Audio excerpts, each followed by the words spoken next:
Lumipas ang panahon, parang kailan lang taya-tayaan, habulan sa ilalim ng araw.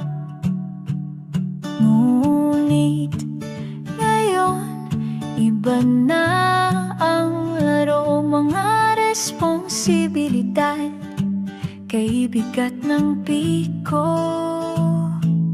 Gusto kong bumalik sa